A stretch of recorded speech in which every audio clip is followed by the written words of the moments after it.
an unconscionable display of violence. Rated PG-13. Welcome to another reaction video. This time we are recording the day after the primary election in the Los Angeles mayoral race. And currently it looks like Karen Bass and Spencer Pratt are going to be in the general election. It looks like that's the way it's going to be. And so we thought we'd make a few comments about what it is that is getting Pratt the kind of attention he is getting. This first video is one that he did, and then he's sort of got a cadre of volunteers in their garages making ads for him, and so that's where that's where the others are from. This is where Mayor Bass lives. You notice something? Or here, where Nithya Raman's $3 million mansion sits. They don't have to live in the mess they've created where you live. This is where I live. They let my home burn down. I know what the consequences of failed leadership are. That's why I'm running for mayor. For my sons and the rest of us Angelinos that want to stop these corrupt politicians from destroying our city. We are going to get the golden age of Los Angeles back. One of the things that I think is obvious to outsiders, outside California looking in, is that decline is a choice, right? In other words, if Karen Bass is reelected as the mayor of Los Angeles, then Los Angeles deserves everything they're going to get, good and hard, because they're already getting it good and hard.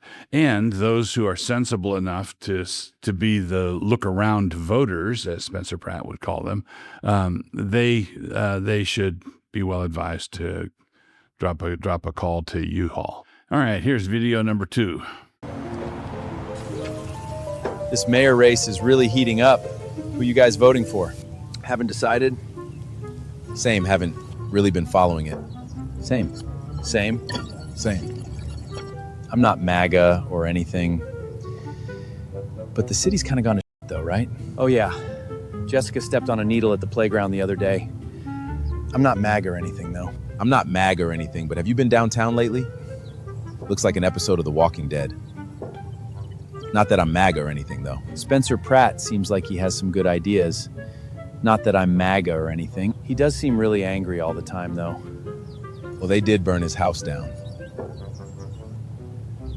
Also, apparently he's staying at the Bel Air Hotel, not the trailer on his property. Well, yeah.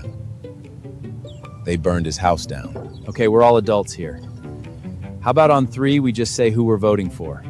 1, 2, 3. Spencer Pratt. Yeah. Spencer Pratt. Spencer Pratt. Can you imagine if our wives knew? We're all voting for Spencer Pratt, right? Of course. Obviously. I wish I could vote like yesterday. So what we just have here is an enactment of what's called a preference cascade. Everybody thinks that they're the only one.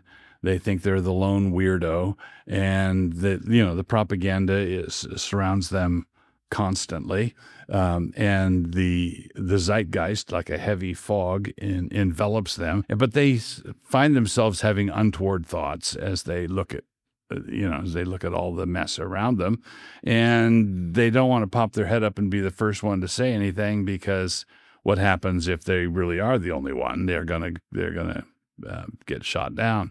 And so that's what happens to these gentlemen out in the back. That's an unfolding preference cascade. The other thing that's interesting about this is this AI ad, and you can tell. C.S. Lewis one time said, it all depends on where you think you are. If you think you're in a hotel, you think it's the lousiest hotel you've ever been in. If you think you're in a prison, you think, hey, this is pretty nice for a prison.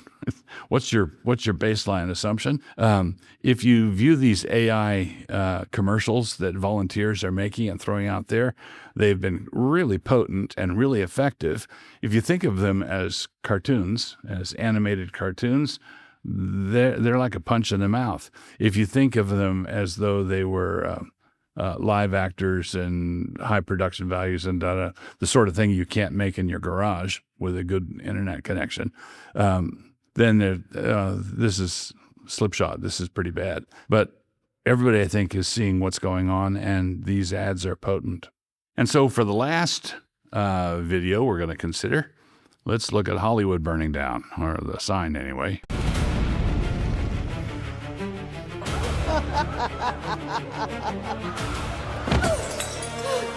Please, I'm begging you. There's homeless drug addicts in front of the schools. My children aren't safe. Look, if you were a transgender migrant, I could get you a free pussy. Let's move the drug addicts closer. Bass already solved crime. I endorse her.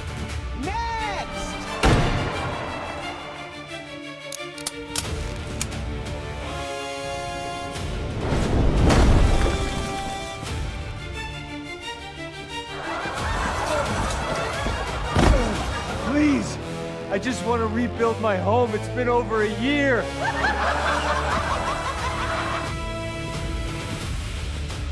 Mom, look.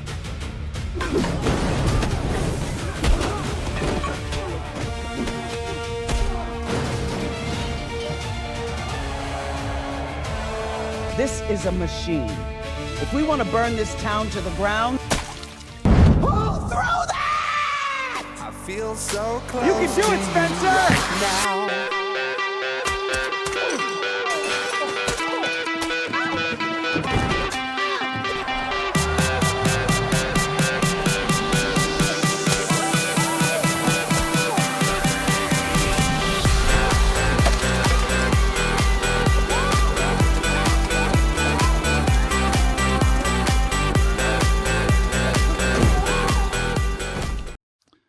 An unconscionable display of violence.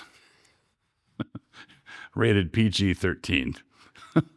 Now, it's important. Golly. So this is what is known as way too many eggs in the pudding. And it is effective nonetheless. The most potent aspect of this is the Marie Antoinette vibe, let them eat cake, the great distance between the embubbled ruling elite who are living quite posh lives, even in California, and the great unwashed, the hoi polloi, the people who have to live with the consequences of these bright ideas that are generated by the ruling elite. And what this is representing is not a peasants with pitchforks moment, but a peasants with tomatoes moment, bursting into the banquet.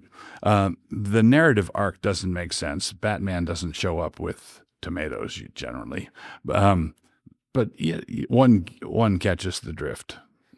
One of the things that's worth pointing out about this is that the uprising, the populist uprising that Spencer Pratt represents, has a sense of humor.